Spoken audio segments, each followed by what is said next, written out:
Hello. Hello. I'm Brad. Why do I do that? Why do I do that? I was going to be like, I'm Brad. I'm Britney. I'm Brad. And we are AudioShelf. Before we start, make sure to click that red button down below to subscribe to our channel. And also hit that little bell so you can stay up to date whenever we release a new episode. For today's episode, we are going to be doing something a little bit different for this review. Different. We're going to be doing a reader Q&A for Gravemaidens. Oh, Gravemaidens by Kelly Coon. Mm-hmm. And we are doing it this way because we thought it would be an interesting take with the two of us where Brad has read the book, I haven't, and I just want to figure out a little bit more about the book before I dive in. So, like any reader, finding a book on a shelf and wondering, will I like this? Yes, I'm excited about this. I know, me too. Because I feel like I have to be the smart one now. Yeah. Yay. You get to talk a lot.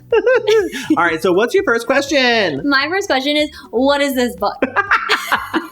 So Gravemaidens is a start of a duology. Ooh, and I love a duology. I they're love not it. too long and they're not too short. They're just the perfect length. Yes. So Gravemaidens comes out October 29th, 2019. Mm-hmm. It's going to be the best Halloween read you will read. It's not spooky, but it's definitely eerie and it gives you chills. So what's the blue stuff? Does that get explained? Like, what is that? So basically, the main character is Kamani, and she is a healer. She's the healer's daughter.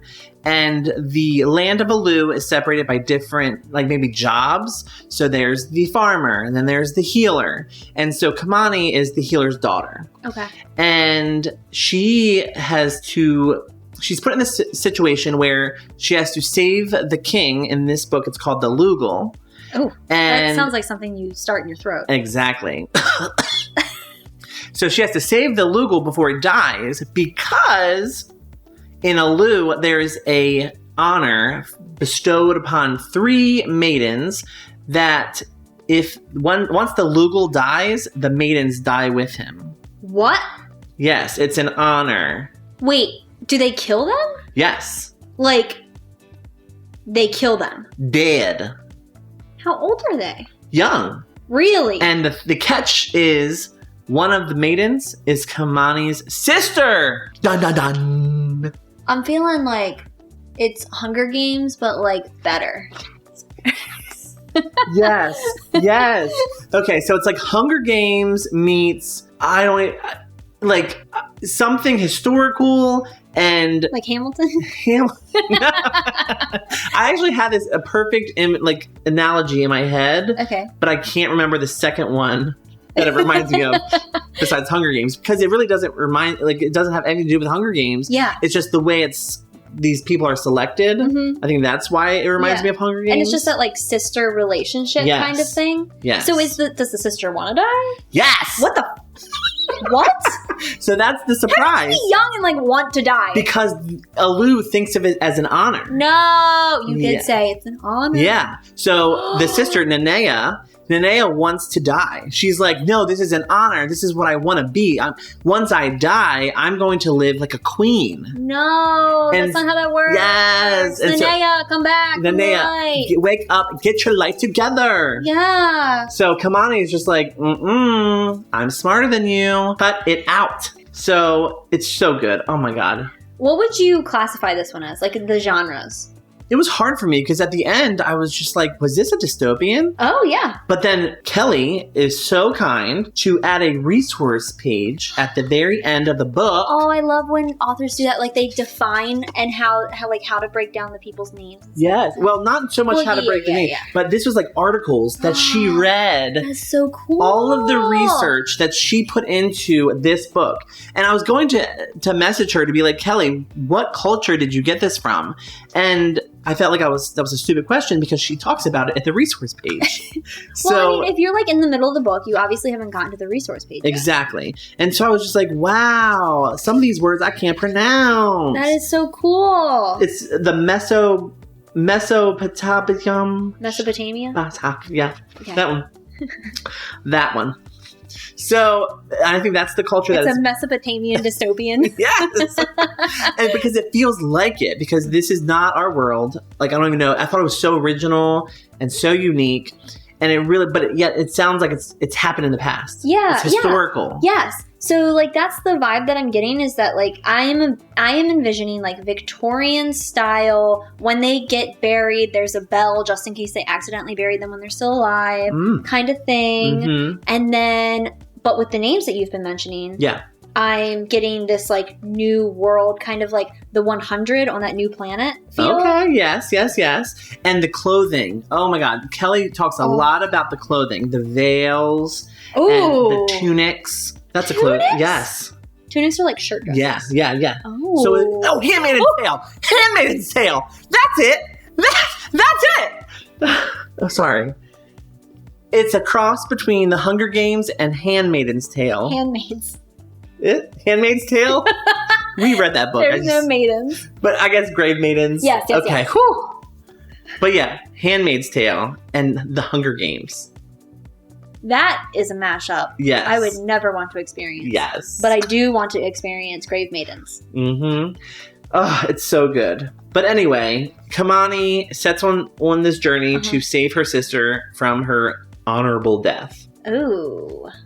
So with a book like this, while it's still a young adult, I would say. Yes, it's young adult. Yeah.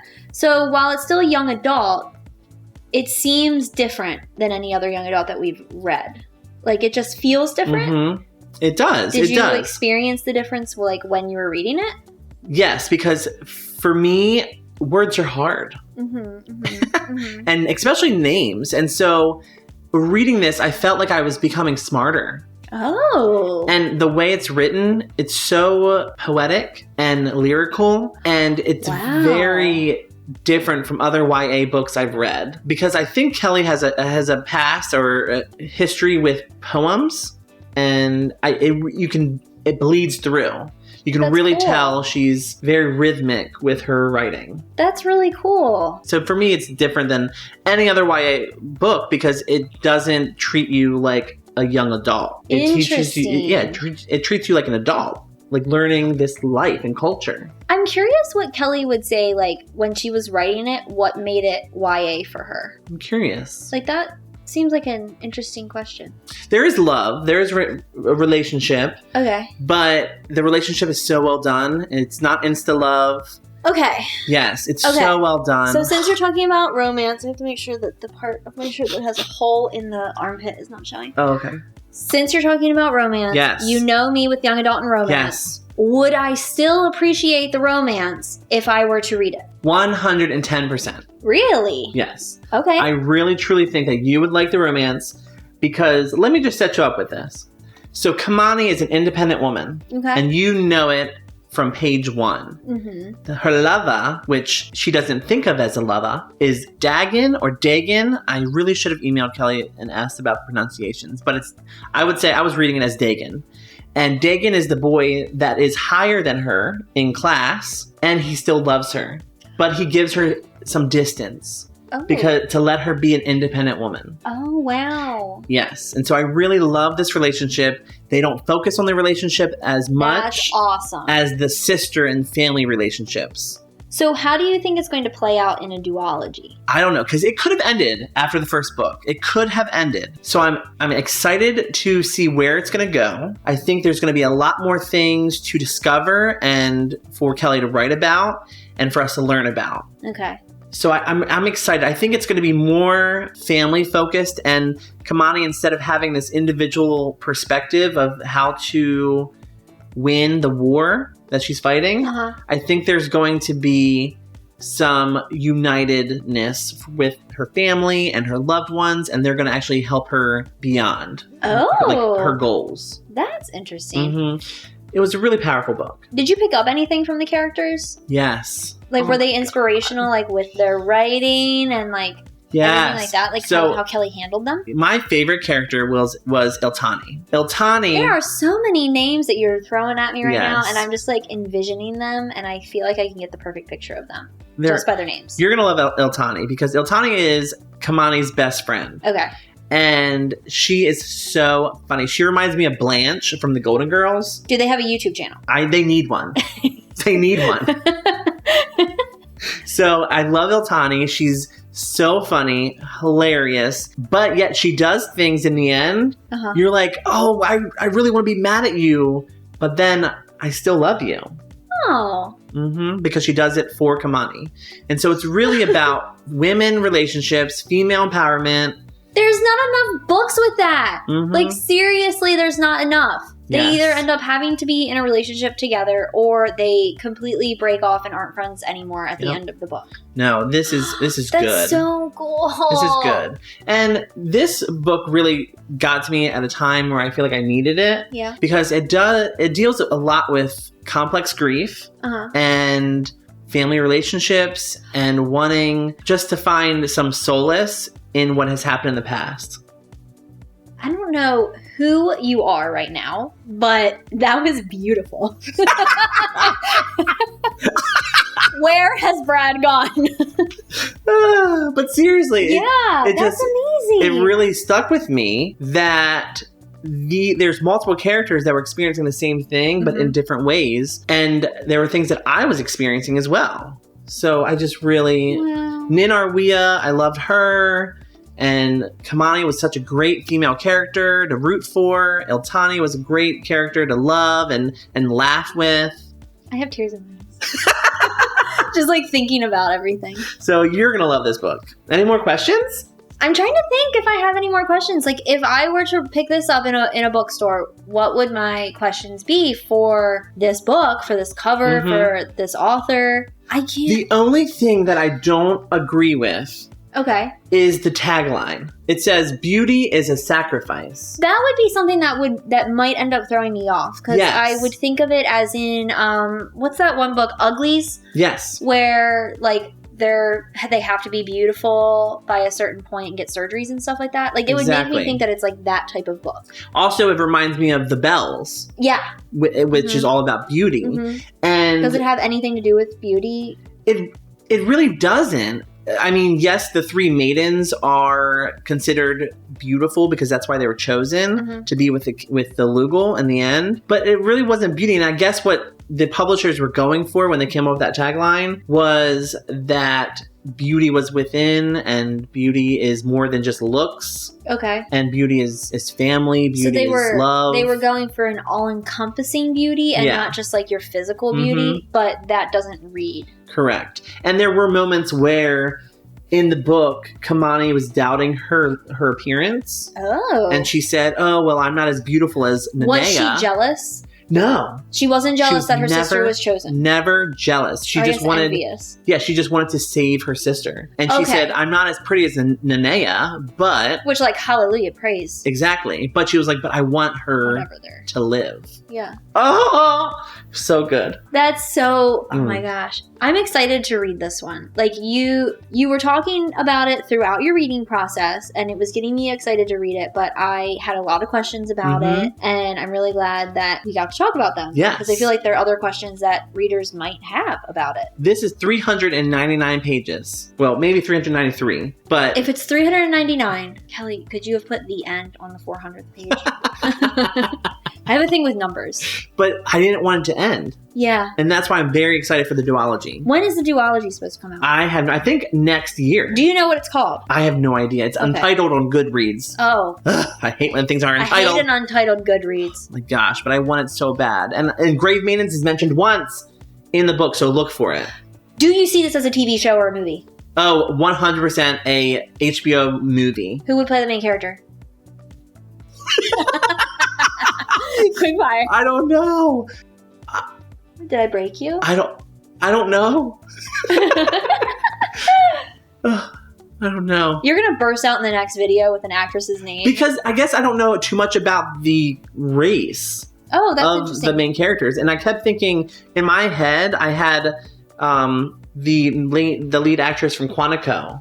Oh, Priyanka Chopra? Well, her Jonas now. Yeah, Jonas. Married to a Jonas. Yes. But she probably kept her last name. But I can't pronounce her name.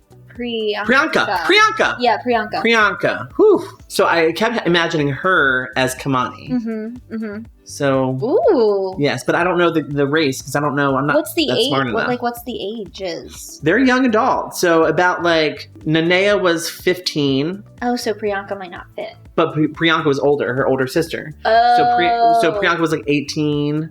Priyanka. We're just describing the actress in this role.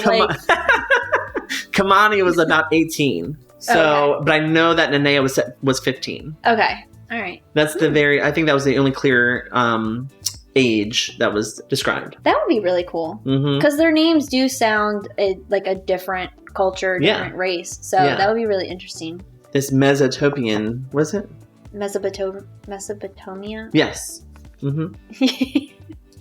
I'm not smart. Yeah, okay, you said soulless. Oh. And I was like, whoa. I've never heard you say that before.